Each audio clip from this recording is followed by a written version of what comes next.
Hello and welcome to Alliance Q&A. Here with me I got Powder and I'm Orange. Sadly, the third teammate, Oskaka, could not make it today, but I hope it will be good enough with the two of us. Yeah, we'll try to answer the questions as good as we can without him. So we have the first question here from Oh Come On Jonas. Do esport players hang out with guys from other organizations? I mean, I think Hearthstone is a little bit different from other esports. We're pretty together, most of us at least. So yeah. It doesn't really matter what team you're on.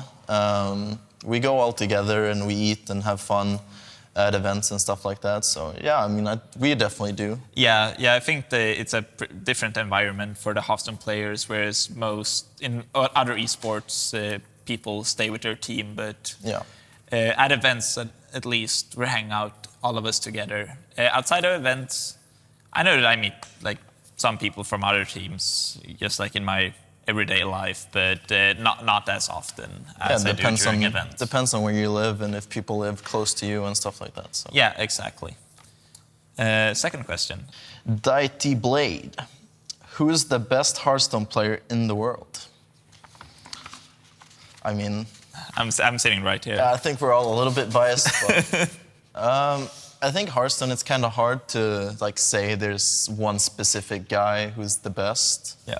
I mean, Stanodachi just won the Winter Championship, so I mean, he's you could say he's the best because he did that. But I mean, I think you could list 20 players that could be regarded as the best player at a specific time. If you had to pick one right this moment, who's the best player right now?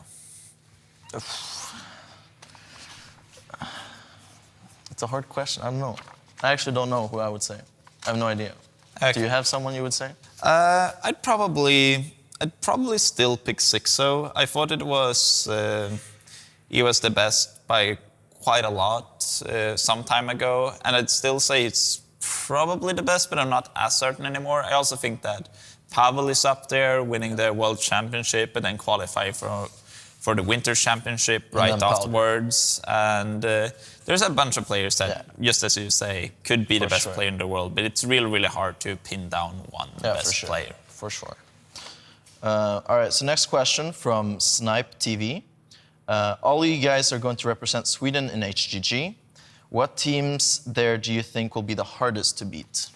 I think the favorite going in is Russia, with world champion Pavel, winter champion Stanodachi, and silver name Inner, who are both great players. So I definitely think that Russia is the team I'm the most scared of. Then some of the other top teams are South Korea, Ukraine, USA, Canada. And I also think that our team, Sweden, is up there, although, of course, I'm a bit biased. What about you? What do you think? Yeah, I agree. I think, for me, the Asian teams are a little bit scarier to me just because they tend to do a little bit different things than we Europeans do. Yeah. So, I mean, I think we'll have a better grasp of teams like Russia, Ukraine that are known to be strong, but the Asian teams might give us a little bit of a scare with their decks and stuff like that. Yeah. The Asian meta has always been very different from the Western meta, so they are very unpredictable. Yeah, I guess. Yeah. Next question from Vanaden. How do you approach each turn? You have some kind of checklist that you go through. How much do you plan your turn during your opponent's turn? I actually think that's a really good question. Mm-hmm. It's one of those things where when I first saw this question, I thought to myself, I used to do this a lot, but I mean, we've both played Hearthstone for a really long time, and most things just become what's it called? Memory. I think I have a subconscious checklist. So most things you just do, but it's I know some players like Oskaka, for example. Mm-hmm. He's one of those where he actually takes the time just to think it through everything, almost every turn. Not maybe turn one, but if he has a hard turn or just in the middle of a game, he sits there and is okay, I'm not going to rush this. I'm going to think through, like a checklist, do certain things, which I think I should do more. Yeah. But I think it's, just as you say, something that goes from person to person. Everyone approaches the game in a different way.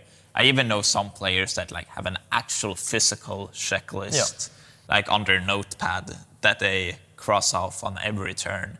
So it's very different. For me, I think I'm the same as you, where like subconsciously go through everything every turn just because we play. Yeah, you've done it so many times. Yeah, thousands of hours of Hearthstone, so it just comes to you naturally. But yeah, I think it would be a good thing, like if you start out, like if you're a bit new to Hearthstone, like actually writing down a checklist, like thinking, okay, what's the best thing I can do for my mana this turn? What do I think my opponent might do next turn? What's the worst thing that can happen? And then plan accordingly with more steps, of course. Those are just a few, but I think it's a really good idea to have. Yeah, if you're not a full-fledged pro player, having a checklist could definitely be a good idea. Yeah. Kenta_Smith. What do you think about kladdkaka? Meant for Ustkaka, of course. But I mean, who doesn't like kladdkaka? Like, I'm sure. Yeah, that's a no-brainer. Yeah. Best dessert ever. Do you make kladdkaka yourself? No, I buy it from ICA. Yeah, I make the best kladdkaka. I don't believe you. Yeah, I'll show you one day. All right. Secret recipe. Secret recipe. From Death Boost. Why haven't you tweeted some ostkaka topped with orange and icing sugar? I mean, he could have at least said powdered sugar. I mean, yeah. I don't even know if I mentioned it. For the full combo. Yeah. Come on. Get your memes straight, Death Boost. Please. Yeah, exactly. Get your shit together, man. Sion. I have really big ear... Okay, sorry. Vad fan? Earlobes. Yeah. I have really big earlobe, I guess. I can't find a comfortable headset. I saw Ostkaka using a big headset. Can I know what is the headset? That's an unlucky question. Since Ostkaka couldn't make it, I have no idea what headset Ostkaka uses. I mean, we have no headset sponsor, so I guess we can pick and then they have to sponsor us if we say it in a video. Is that how it works? Go ahead. So yeah, that was the video. And as always, don't forget to subscribe. Yeah?